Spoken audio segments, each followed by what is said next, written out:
disiplin positif. Disiplin positif itu dalam teorinya itu ada 6 komponen utama Bapak dan Ibu. Yang pertama disiplin positif dan nilai kebaikan universal. Yang kedua teori motivasi, lingkungan dan penghargaan dan restitusi. Ketiga keyakinan kelas. 4 kebutuhan dasar manusia. 5 posisi kontrol. Dan 6 segitiga restitusi. Ini mungkin masih asing bagi kita, tapi nanti lebih lanjut akan saya sampaikan sedikit penjelasan tentang apa itu disiplin positif yang harus kita lakukan di sekolah. Yang pertama yaitu disiplin positif itu sendiri dan nilai kebaikan universal. Nah ini sebenarnya ada permainan tentang namanya cobalah buka. Saya misalkan Pak Robi menyimpan apa yang paling berharga di genggaman Pak Robi, atau emas atau apa. Jadi Pak Man ini ingin Pak Robi itu buka, bujuk, ayolah Pak Robi buka. Pak Robi masih tetap mau. Atau Pak Menghardik marah, bukalah Pak Robi. Pak Robi juga tidak mau. Atau menakut-nakuti, dalam foto bisa beracun, Pak Robi juga tidak mau. Nah, itu dari permainan itu kita tahu bahwa pemegang kontrol diri untuk membuka ini bukan Pak Seniman, tetapi Pak Robi itu sendiri. Siapa pemegang kontrol itu adalah orang itu sendiri. Begitupun dengan anak-anak nanti. Kita bisa membujuk anak itu, kerjakan ini, jadilah disiplin. Apapun nilai-nilai kebaikan yang kita paksakan ke anak itu tidak akan efektif karena yang memegang kontrol itu anak itu sendiri. Itu sebenarnya inti dari permainan ini, karena keterbatasan waktu, jadi aku nggak usah lakukan kegiatan permainan ini.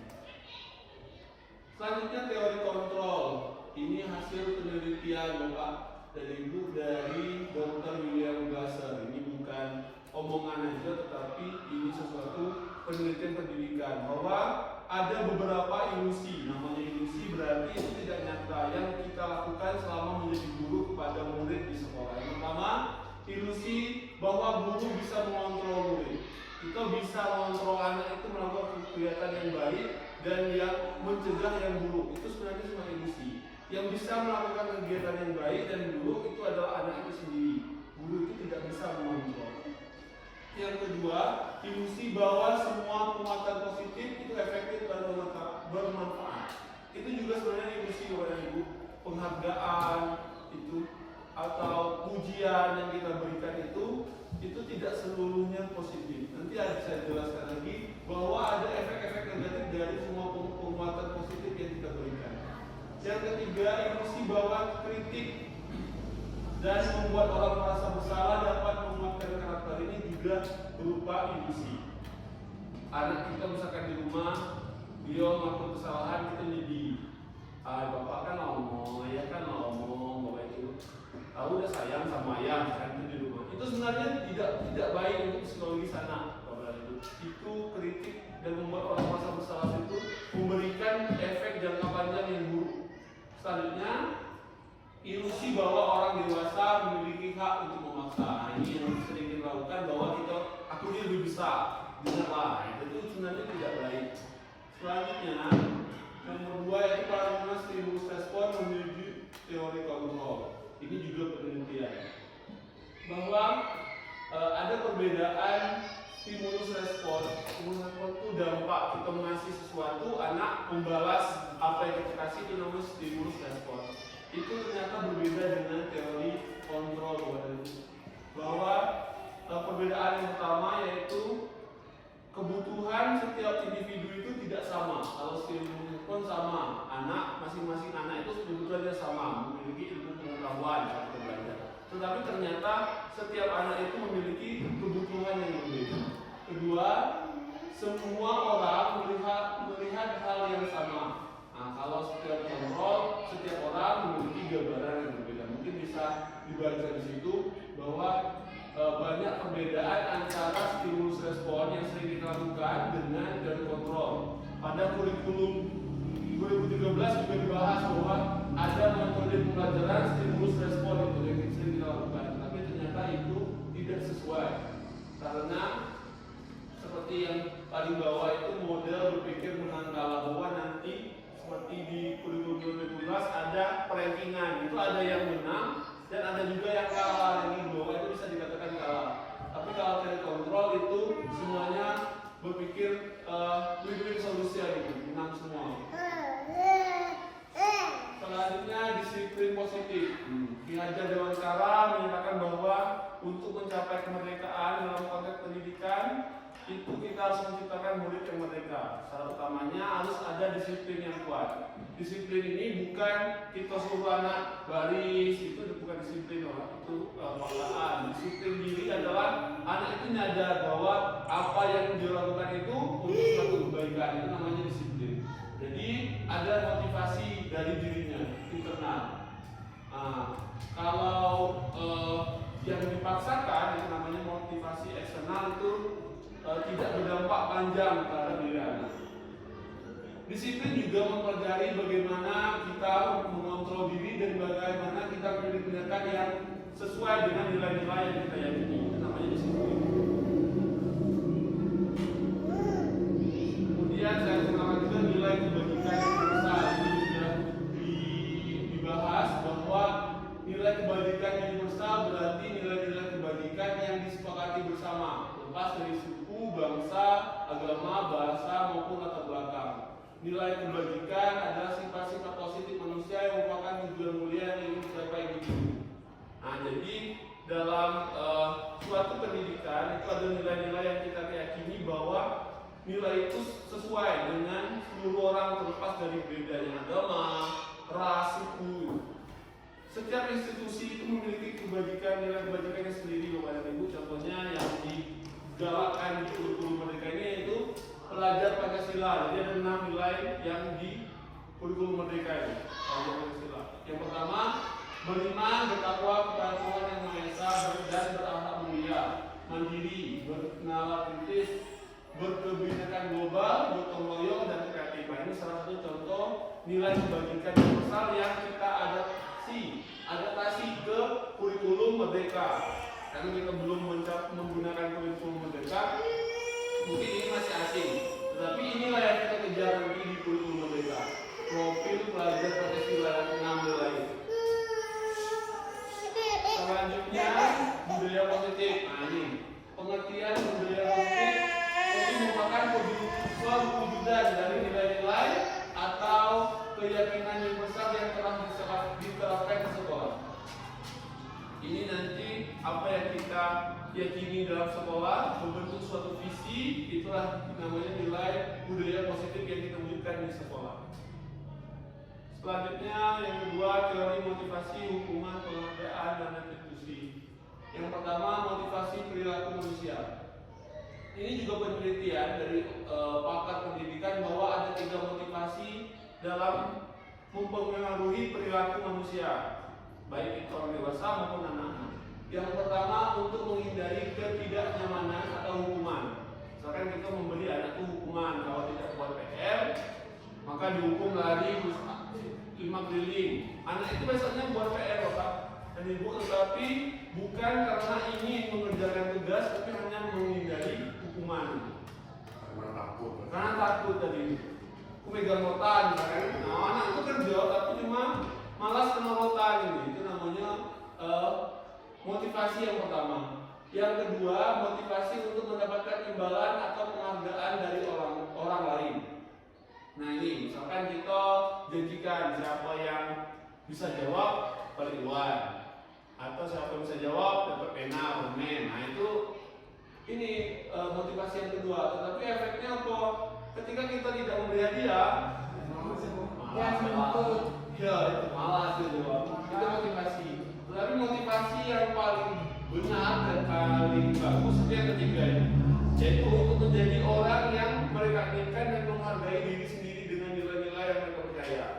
Contohnya misalkan besok ada tugas, itu kerjakan di rumah. Bukan karena tidak mau kena hukuman atau dapat imbalan, tapi mereka meyakini bahwa itu tugas mereka. Mereka harus pelajari itu untuk dapat ilmu yang lebih tinggi lagi. Itu motivasi yang ketiga.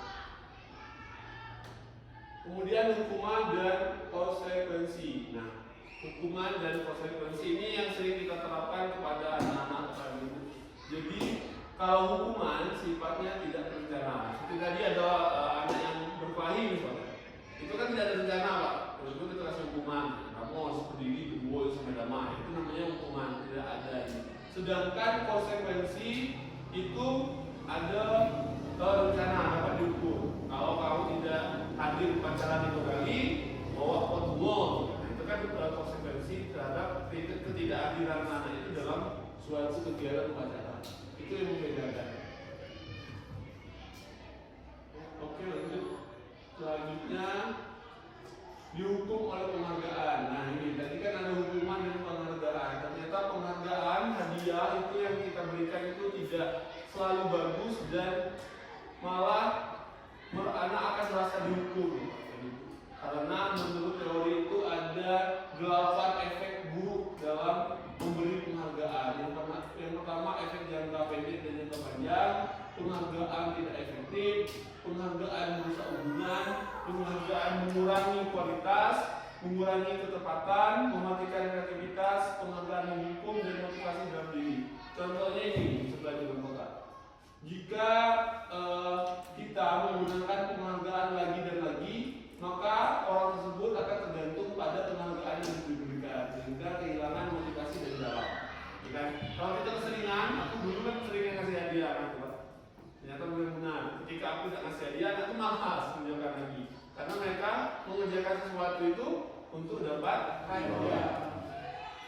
Selanjutnya, jika mengharapkan suatu penghargaan dan tidak mendapatkannya, maka saya akan kecewa dan berkecil hati, serta kemungkinan lain kali saya tidak akan berusaha keras seperti sebelumnya.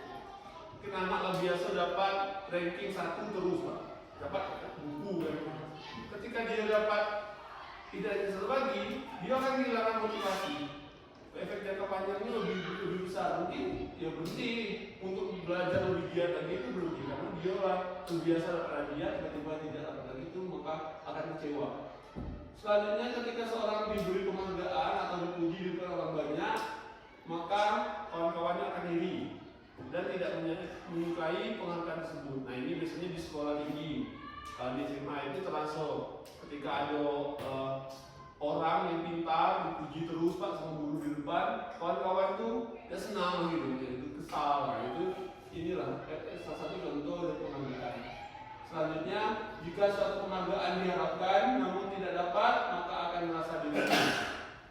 Ini contohnya kalau kita biasa tadi seperti biasa dapat sering dipuji, sering di tingkat pertama, tapi ketika sekali-sekali kasih sial tidak dapat penghargaan lagi, maka akan rasanya ya bentroknya, malu iyo, rasanya tidak enak, masuk di juga tidak seru. Itu efek dari penghargaan.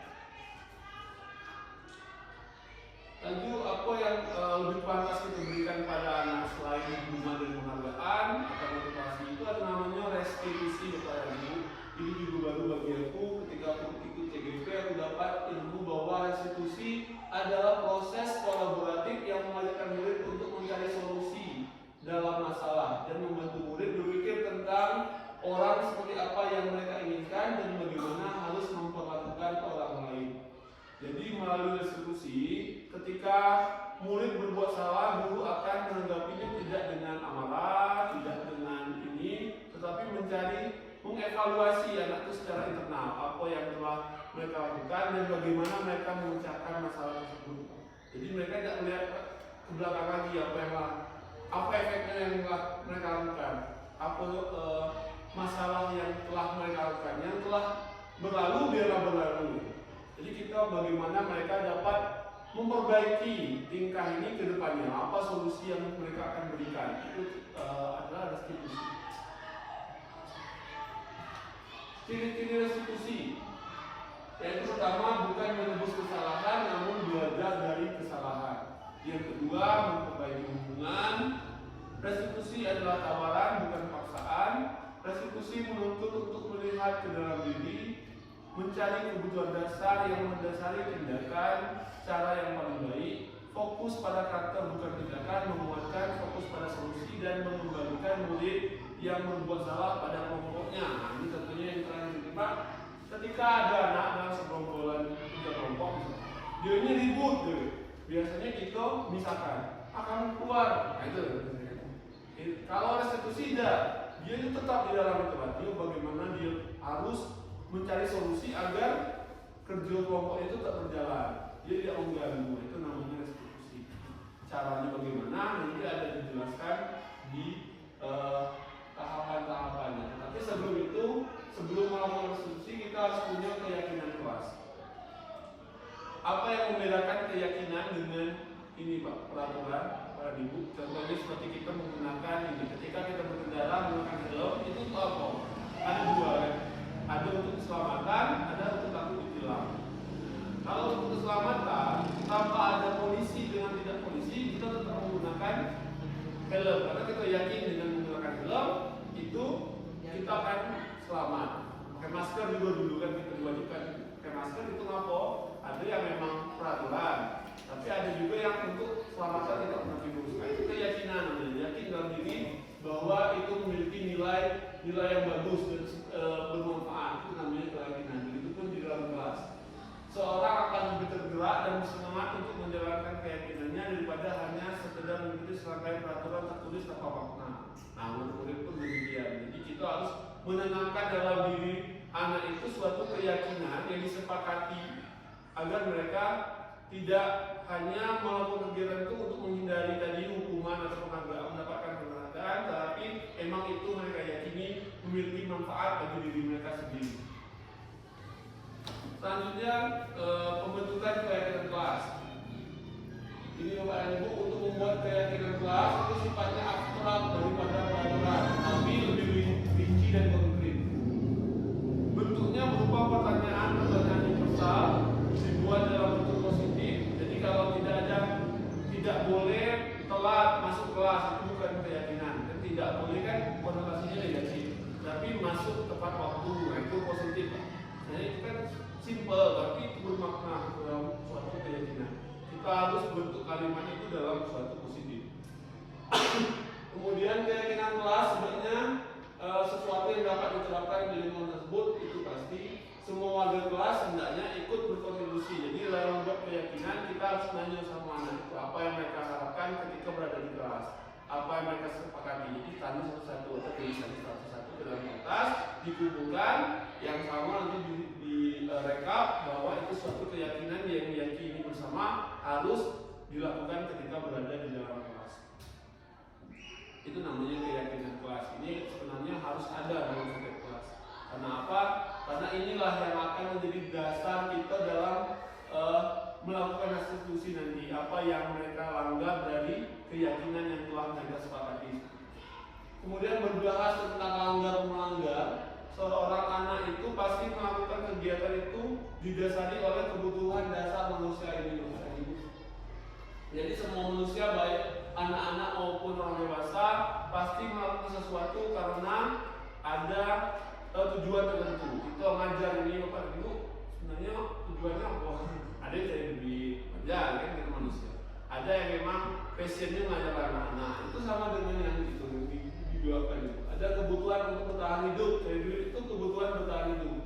Kemudian yang suku anak-anak tadi kasih sayang dan rasa diterima itu karena kita memiliki kebutuhan, itulah kita kerja sebagai guru. Kemudian anak-anak pun begitu, ketika mereka ada yang nakal, cari perhatian, mungkin di rumahnya mereka kekurangan kebutuhan dasar yaitu kasih sayang dan rasa diterima. Mungkin mereka di rumah tidak dapat itu, ketika di sekolah mereka cari masalah untuk dapat kasih sayang dari guru. Kemudian anak yang suka bully mengganggu teman, mungkin mereka merasa kuat, mereka butuh kebutuhan dasar power kekuasaan, kita bisa mengontrol orang. Itulah yang mendasari seseorang untuk melakukan sesuatu.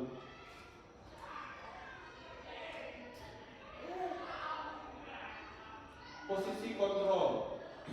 Jadi melalui serangkaian riset, ini teori juga dari Dr. William Gasser, bahwa manusia itu memiliki 5 posisi kontrol yang dapat diterapkan sebagai seorang guru, orang tua, maupun atasan. Yaitu pertama penghukum. Ini paling dasar, penghukum. Kita sebagai guru itu bisa menghukum anak. Kedua, pembuat rasa bersalah. Contohnya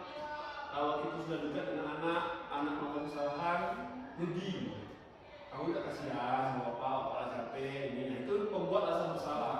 Kemudian tiga, teman ini sebenarnya ada efek positifnya, tetapi kedudukannya lebih rendah daripada manajer dan pemantau. Teman itu biasanya kita mengakrabkan diri dengan anak-anak, tidak segan, tidak juga tidak menghormati, tetapi posisinya bisa dikontrol.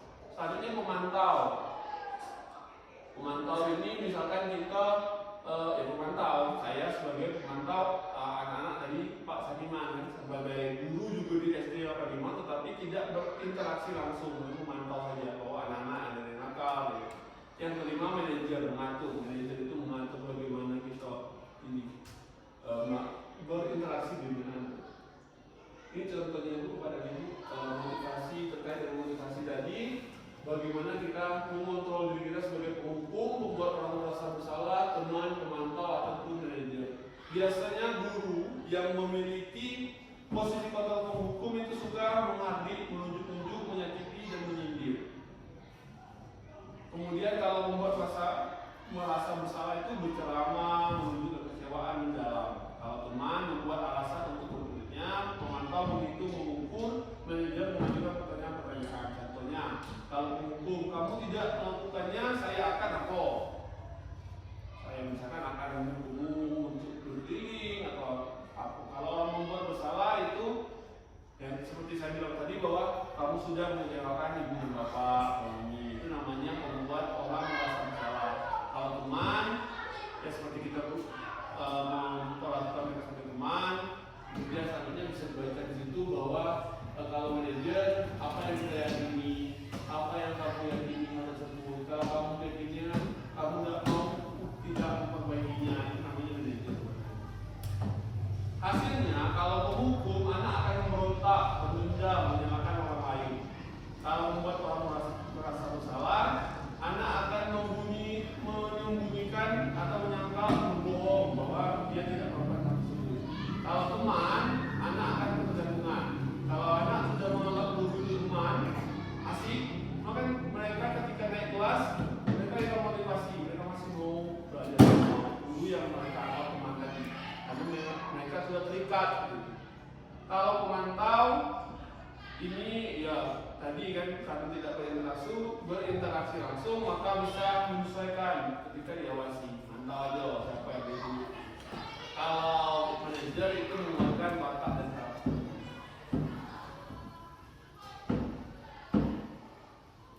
Nah ini segitiga restitusi yang saya bilang tadi, ini yang nanti yang lebih baik kita terapkan daripada memberi reward dan punishment. Penelitian juga yang dilakukan oleh Dian Dosen itu merancang ada 3 tahapan atau bernama segitiga restitusi. Yaitu pertama kita harus menstabilkan identitas anak yang melakukan kesalahan. Kita semua akan melakukan hal terbaik jika yang bisa kita lakukan, itu teori. Yang kedua, validasi tindakan yang salah. Dari kontrolnya semua perilaku memiliki alasan. Yang ketiga, menanyakan keyakinan. Kita semua memiliki motivasi internal. Tahapannya seperti apa? Seperti ini. 1. Menstabilkan identitas. Ketika anak ada yang membuat salah, maka bagian pertama yaitu menstabilkan identitas dari orang yang gagal menjadi orang yang sukses. Kalimat itu seperti itu. Tidak ada manusia yang sempurna. Kamu juga pernah, bapak juga pernah melakukan kegiatan kesalahan seperti itu. Atau di sini bapak tidak mencari siapa yang salah, siapa yang benar. Itu contoh orang menstabilkan identitas. Jadi dia itu tidak merasa terbebani, tidak merasa dipojokkan. Itu namanya menstabilkan identitas.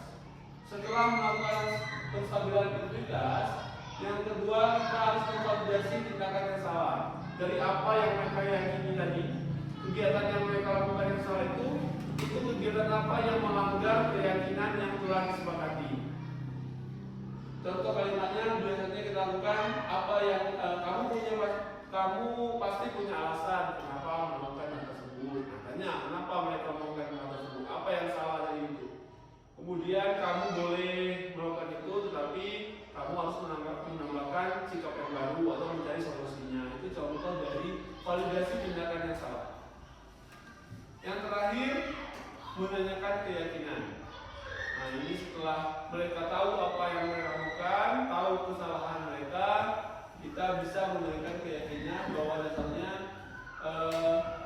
apa yang kita percaya sebagai suatu anggota kelas atau keluarga. Nilai-nilai apa yang telah kita langgar, apa yang kita sepakati dari yang kalian telah langgar, itu namanya menjadikan keyakinan. Nanti setelah itu baru kita dapat arahkan anak untuk mencari solusi apa yang dapat mereka berikan untuk menutupi kesalahan mereka. Contohnya ketika ada yang mengganggu teman, apa yang akan mereka lakukan ke depan untuk menutupi kesalahan mereka tadi, itu namanya menjadikan keyakinan atau segitiga diskusi. Nah, ini segitiga diskusi bentuknya bukan itu, analoginya seperti di segitiga ada validasi tindakan yang salah, menjadikan keyakinan dan menstabilkan identitas. Sip. Mungkin itu saja Bapak Ibu pembagian materi yang saya sampaikan terkait segitiga diskusi. Lebih dalam mungkin akan kita lakukan membuat kegiatan kelas di kelas, melakukan segitiga diskusi ini dalam jangka waktu berjalan saja. Ketika anak menghadapi masalah, hambatan, itu bisa kita lakukan di dalam kelas. Selanjutnya mungkin dapat dikondisikan dan didiskusikan kepada rekan sejauh juga ketika mengalami masalah dalam menerapkan segitiga institusi Bapak dan Ibu. Itu saja yang dapat saya sampaikan untuk kegiatan kali ini. Terima kasih atas partisipasinya. Terima kasih. Saya ucapkan wassalamualaikum warahmatullahi wabarakatuh. Waalaikumsalam. Nah, jadilah itu Bapak dan Ibu.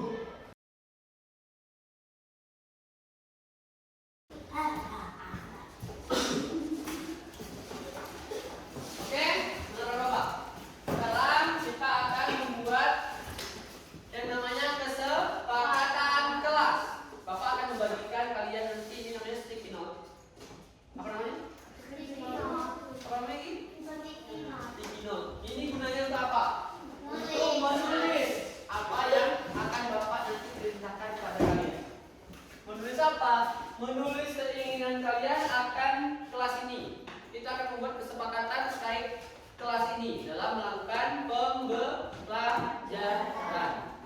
Kalian tulis apa keinginan kalian, apakah kalian ingin apa waktu belajar. Kalian tulis di sini. Nanti kita sepakati setuju atau tidak. Misalkan rambut potongannya harus rapi, tidak boleh keriting-keriting, yang berwarnai. Ditulis ya. Ini Bapak bagikan satu orang satu. Tulis sebanyak-banyaknya semua muatnya.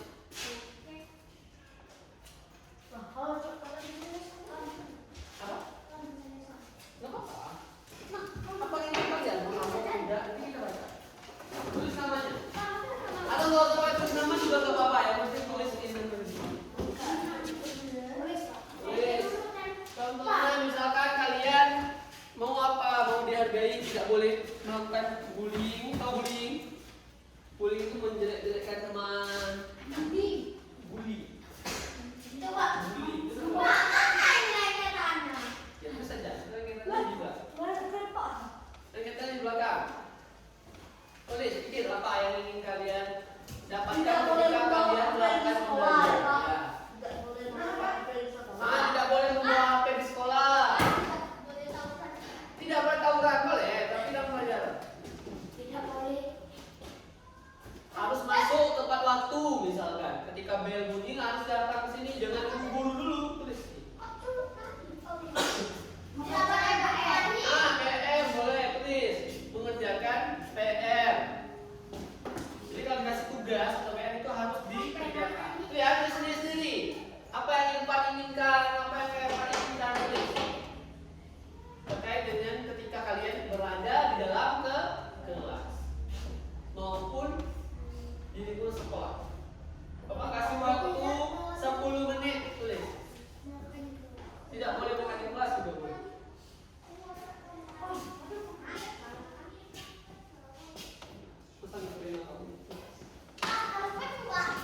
Enggak harus penuh, tapi harus banyak.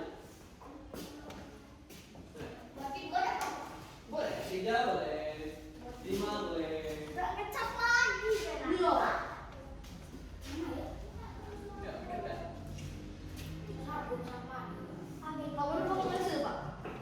kita baca.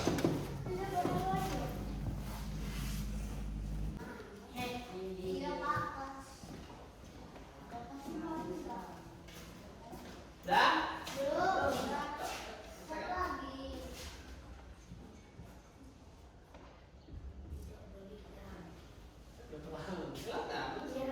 Oke lah, boleh ya. Yang sudah boleh angkat tangan. Tempelkan ke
berpakaian atau berpenampilan ketika sekolah. Mulai dari ujung kaki sampai ujung kepala. Sepatu harus hitam, nah, itu maksud seragam. Kaos kaki putih, celana kalau hari Senin merah, baju putih. Kalau perempuan jilbabnya boleh hitam atau boleh putih.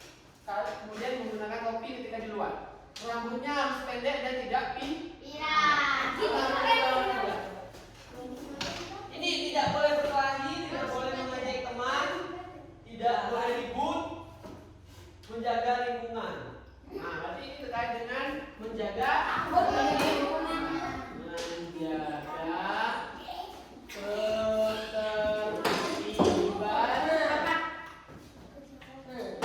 kelas. Menjaga ketertiban kelas.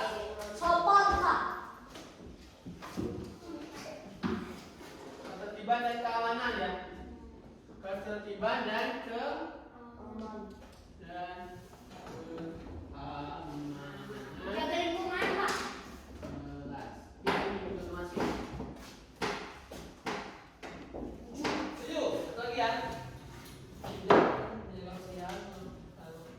Menjaga kebersihan enggak?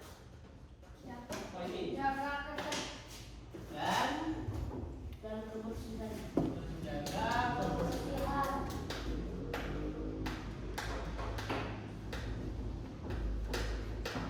Kemudian tidak boleh mengganggu teman, itu ketertiban.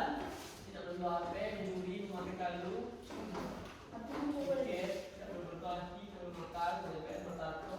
Datang tepat waktu mana? Datang tepat waktu.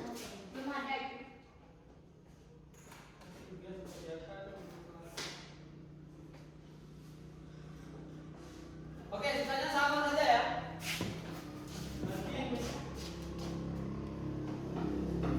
Ini masuk kelas tepat waktu dan berdoa ketika memulai dan menutup pembelajaran.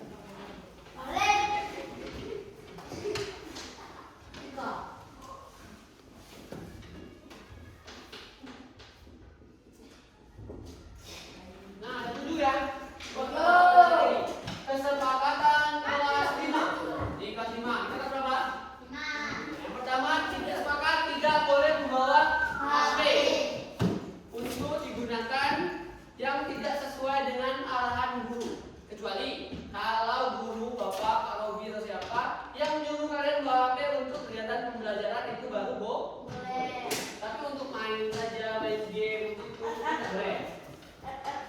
Yang kedua, harus mengerjakan tugas dan PR yang diberikan sesuai dengan waktunya. Kalau besok dikumpulkan PR, kalian buat tugasnya harus selesai hari ini juga dikerjakan. Yang ketiga, menggunakan seragam sesuai dengan aturan sekolah. Seperti yang Bapak bilang tadi, harus sesuai dari ujung kaki sampai ujung ke. Tidak boleh pirang-pirang, tidak boleh pakai kalung, tidak boleh pakai baju bebas, harus pakai sepatu. Sepatunya hitam dengan satu kuning. Kaos kakinya. Yang ketiga, nggak boleh. Kemudian tidak boleh makan dan minum di kelas. Itu ya, sepakat? Tidak boleh makan ketika belajar. Itu masuk silakan, kalau kalian itu tidak apa-apa. Tapi ketika di kelas tidak boleh. Yang boleh hanya air putih. Air kuning. Yang kelima dengar dulu. Dengar dulu. Yang kelima itu menjalankan tugas piket sesuai dengan jadwal. Hari ini siapa yang piket? Tuh, jadi piket pada hari yang telah dijadwalkan. Yang lainnya itu menjaga kebersihan. Jadi walaupun ada teman yang piket, kita nggak boleh buang sampah sembarangan, harus menjaga kebersihan juga. Yang keenam, menjaga ketertiban dan keamanan kelas. Nah, artinya apa? Tidak boleh ribut-ribut tidak berbuat. Tidak boleh mengganggu teman, tidak boleh berkelahi, itu ketertiban. dan keamanan. Tidak boleh mencuri. Mencuri itu apa sih? Ambil pena si orang itu tanpa izin itu juga mencuri. Jadi kalau mau pinjam Mister pena itu izin dulu bilang sama orang. Ya, tidak dibilang mencuri. Nomor 7, masuk kelas tempat waktu. Ketika bel langsung masuk. Ini makan dulu. Dan pagi itu harus dimulai dengan berdoa. Jadi masuk langsung doa. Pimpin siapa? Kemudian waktu pulang nanti juga harus doa. Ini ya, sudah sepakat? Apa yang ingin ditanyakan? Angkat tangan. Angkat tangan. Apa kan? Itu nggak menjaga keamanan, kawan. Ya kan? Menjaga keamanan. Sepakat ya? Nanti kalau ada yang melanggar kesepakatan kelas akan diberikan tindakan oleh bapak. Apa? Pak aktivitas ini. Apa ini Pak? Dibaca dulu, dibaca. Dibaca.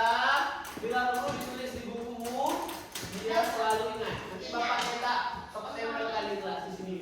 Bapak ini itu PR. Itu ya. Umar Pak. Ya, nanti ini baru disepakati mulai besok. Ya. Mama ini mama. Ya. Oke, sudah sepakat? Ah. Yang sepakat angkat tangan. Lah Pak, lu harus mesti. Masih, kenapa nggak sepakat? Sepakat tidak? Bukan. Apa yang sepakat? Dengan baca suratnya namun tidak sepakat. Pak, ya kita sepakat kita nambah. Yang sepakat. Sepakat tidak? Ya ada. Orang Dia udah banyak PR Pak. Nah ya, itu yang mulai hari ini sampai seterusnya itu harus dilakukan. Ya.